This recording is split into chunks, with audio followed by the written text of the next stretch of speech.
So this breaking just moments ago, a New York jury has found the Trump Organization guilty on 9 counts at the tax fraud trial that has been going on, and it has to do with valuations on their real estate properties and whether or not they were evaluated differently for tax purposes than they were for real estate assessment purposes. We're going to get you more on this in just a moment. Tuesday was a tough day to be a Trump. In New York, the former president can now add criminal kingpin to his resume after a jury found his business guilty on all counts in a major tax fraud trial. But things got even worse for Trump as the day went on, because on Tuesday evening, Americans heard this. That check mark is a consequential thing.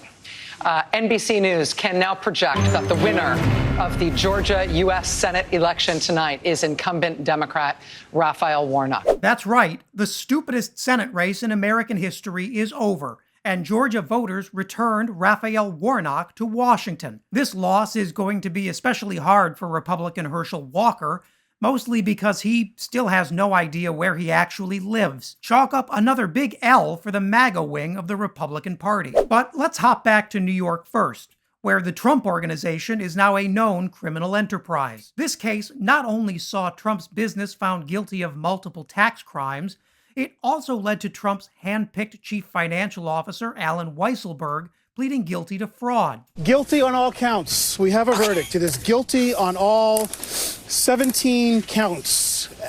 Just in moments ago, after about 10 hours of deliberations.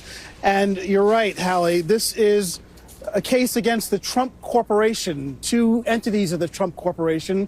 There were no named individuals.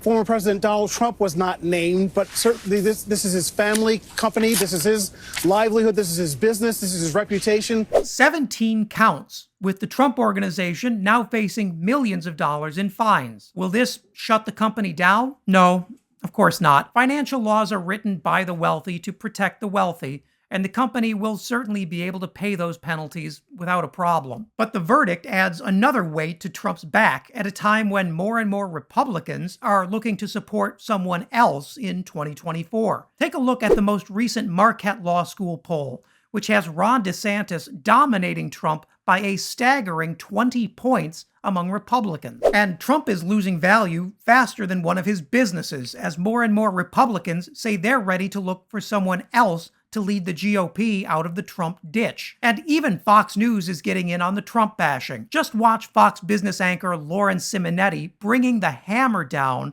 on the Donald. Both Ron DeSantis and the outgoing Congresswoman of Wyoming, Liz Cheney. She came out in front of him? Yes. So this is a hypothetical 2024 matchup. DeSantis had the lead decisively, 24%. Cheney, 16%. Trump, third place, 14%. So double digits behind DeSantis, and I can't quite figure out the Liz Cheney angle here because she lost her race in Wyoming by a mile to the Trump-backed candidate, Harriet Hagman, but that's what this poll found, and it shows Donald Trump is, in this poll, being slaughtered by Ron DeSantis. As it turns out, steering your party into huge losses in 2018, 2020, and now 2022 isn't the best way to build support for your 2024 presidential campaign. But that isn't stopping Trump. Instead of taking the hint, he's doubling down with calls to terminate the Constitution. That isn't going over so well with other Republicans. After days of silence, some Senate Republicans are finally speaking up about just how insane and dangerous Donald Trump really is. Ohio Senator Rob Portman speculated that Trump might not even make it to the first primary state. Texas Senator John Cornyn urged the party to, quote, move on from Trump's outbursts. And Senator Pat Toomey called Trump a, quote, toxic force in the GOP. I guess they won't be getting Christmas cards from Mar-a-Lago this year. And all of Trump's humiliation is only compounded by the second Georgia election loss in a row for his hand-picked endorsee, brain genius Herschel Walker. The GOP spent, or rather wasted, tens of millions of dollars propping up Walker's ghost of a campaign, even as it became clear Walker didn't even know what he was running for. Now Democrats will start the new legislative session with a critical 51-49 Senate majority. The 2022 midterm elections are the first time since 1934 that an incumbent president's party hasn't lost a single Senate seat. So when election watchers say Joe Biden's electoral performance looks just like Franklin D. Roosevelt's, They aren't exaggerating. In fact, that so-called red wave just led to the best midterm cycle for an incumbent Democrat in almost a century.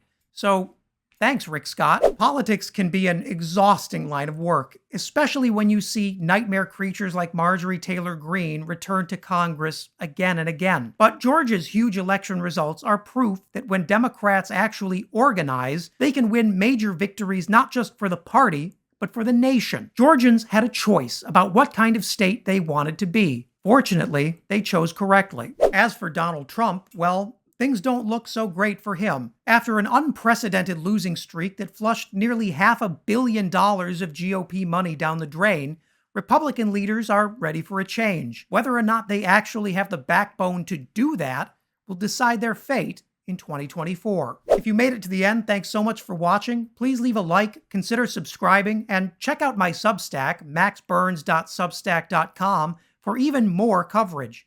And leave a comment below so you can let me know what I should cover next.